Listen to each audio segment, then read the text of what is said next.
All right, 3 videos in one day. Well, you'll see them all coming up. I'm catching up, y'all, I promise. This video, by the way, yo, I'm Terrell, Hall of Fame, D-Line, TBKC, and all that sweet, beautiful, wonderful shit as I forgot. But what is the difference in the dogs? And this is a basic difference, and I don't have a ton of time here, so I'll tell you the basic difference. 2 different bulldogs. Now, if you want to talk about 2 different bulldogs, I'm going to explain the difference. Those of us who are more educated and intelligent dog men, we do have an understanding, a principal understanding that the pit bull and all bull breeds derive from a bulldog. This bulldog was more of a dog that was athletic. It could go get after more of your Alapaha type of dog. This dog, that henceforth the name, was used for bullfighting. They would put him in a ring with literal bulls, and this dog would latch onto it, sometimes get hit with horns, and his guts would fall out, and he would keep on still biting on the bull, and as they tried to shred the bull apart, and the bull tried to shred them apart. This is why you have your bull breeds. Very tenacious animal, very tough animal, you know. That's the original bulldog. Now, other bulldogs have been derived, of course, from that. Your English bulldog, we can go on down the list. French bulldog, which is the French bulldog was originally derived to be a miniature version of the English bulldog, and a little more athletic and this and that and the other, and that's another conversation. But there's a variety of bulldogs. Well, there's a big difference, and I just sort of touched on it with the English bulldog, with the French bulldog, and some of the other bulldog breeds that are meant to be cute, cuddly companion animals.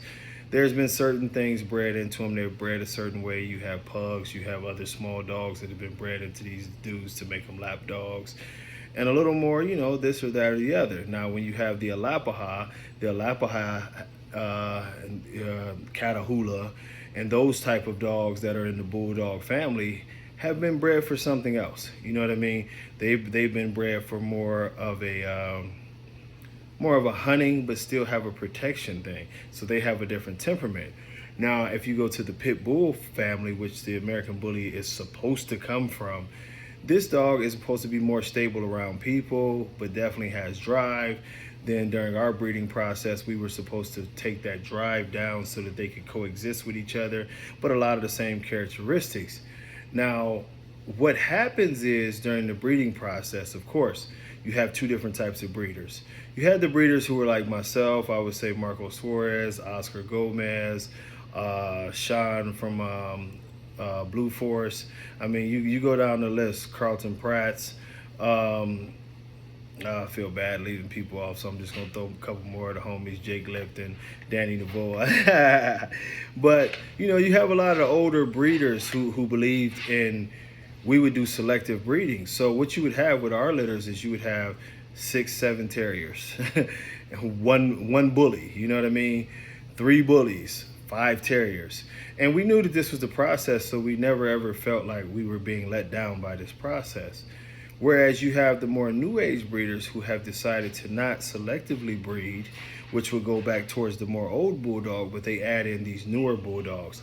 They add in of course, the Alapaha, because the Alapaha brings you the Merle genes. They add in the English bulldog because the English bulldog shrinks the dogs, more stout, more bone, bullier head. If you mix that, you get this look that like you would see from Muscle Tones yards, But what happens with that is you cut out the whole breeding process.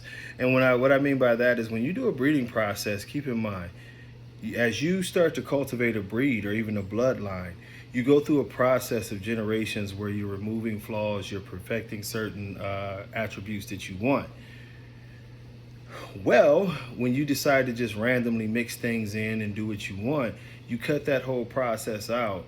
And not only do you cut that whole process out, you really went back to a different place, because the attributes that were already perfected in the dogs that you used are erased, because you're using a different genetic makeup. So it's not the same equation.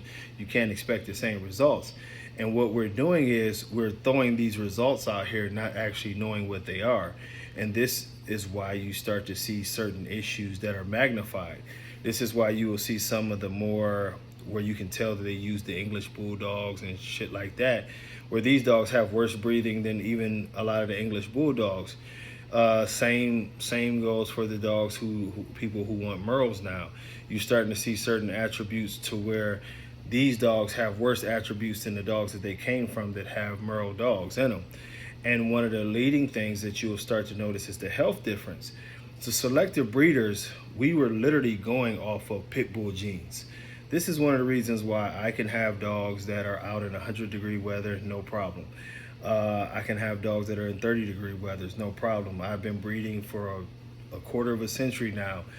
Never have had heart murmur issues, never have had a elongated palate, nothing cardio with my dogs. My dogs can breathe, my dogs can run. That derives from the line breeding that they come from those pit bull dogs.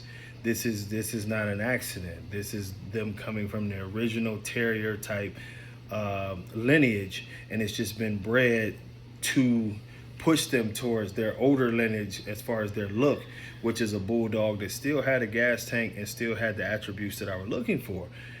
Then you have the newer age breeders who their dogs have all these health issues and they wonder why. They don't wonder why, they know why, and they don't care to change it. The reason why a lot of those health issues come about is because of what they did. Like I told you, they broke the chain of healthy breeding and sifting through everything that was wrong with the dog, and they added different genetics. So it's like hitting a restart button, so you're stuck with the bad genetics, and then you've added in dogs who are known to have breathing issues like the English Bulldogs, your Frenchies, you know, Lord knows what else they've added in there. And you get a lot of those issues. Unfortunately, sometimes what happens is that even the English Bulldog in this genetic chain, it has certain markers there that actually combat its bad breathing. So even though some of them breathe bad, they have genetics that actually combat that bad breathing to help them not be a total train wreck. The problem is when you mix them in with other dogs, it messes with those receptors, and at times can allow that gene to become a lot more dominant because there's not genes there to stop it. This is the way genetics work. Everything that we do, our bodies change it in order for us to have balance. You know, for instance, you know, and this is always one of my great examples with the lion and the tiger. The female tiger actually has a gene that stops the genetics of the tiger from getting bigger, because, you know, tigers are larger than lions. What happens when they breed a male lion to the female tiger, they breed the male lion to the male tiger to a female lion, let me get this right, is that the female lion doesn't have that same gene because lions aren't known for becoming oversized and heavy like the tiger. Well, the liger ends up being enormous, up to 1,000 pounds, which is at times 300 pounds bigger than the biggest tigers. In the wild, we know what would happen. It's far too slow to hunt. It would die off. See, and I give you that as an example because that's what the markers do. You know, even you yourself, throughout time, we have developed certain markers that help us, you know, as we go along to survive in this world. When you change these things, you change the whole makeup of what the animal is. Henceforth, certain breeders who do an old school line breeding and they're still breeding the old way, you'll notice that their dogs are way healthier, way more consistent on conformation. And then when you have the breeders who are adding in the bulldogs and doing different things this way, you'll notice the inconsistencies, you'll notice the sickness, you'll notice a lot of the health issues, you'll notice the temperament issues, because the genetic chain of perfection is being broken. You know, and it's not to say that the other dogs are perfect, but they've been line bred a certain way for so long that they're a lot closer to being perfect for what they're supposed to be than these people who keep making a new melting pot of genetics and hoping that the dogs adjust. Because every time they do this, they should be picking the best specimens that fit what it is they're trying to do, breeding that to another specimen and restarting that chain. But instead, they sort of just do whatever they want to go for the look. This is why you're seeing dogs die at 2 and 3 years old, and this is why you're seeing some of the deformities and all of the issues with these dogs, the very, very short forearms, you know, the multitude of things. And it's sad, but it's true, and it's something that we have to change. So for those of you, I'll do a live and we'll talk more about this, but for those of you who ask me, that's the biggest difference. When you see a dog like mine's, and the dogs that I breed, they were bred a certain way. They're really terriers. They're really very, very bully terriers. Whereas these people have English bulldog mixes, and you can see a lot of the issues come through. That's the big difference. The reason why you don't see the health issues with our dogs is because they were not bred for that. Their dogs are literally bred for that. They just don't understand that they are actually breeding for that. They think they're just breeding for size. But until next time, y'all, God bless you. Much love. Peace.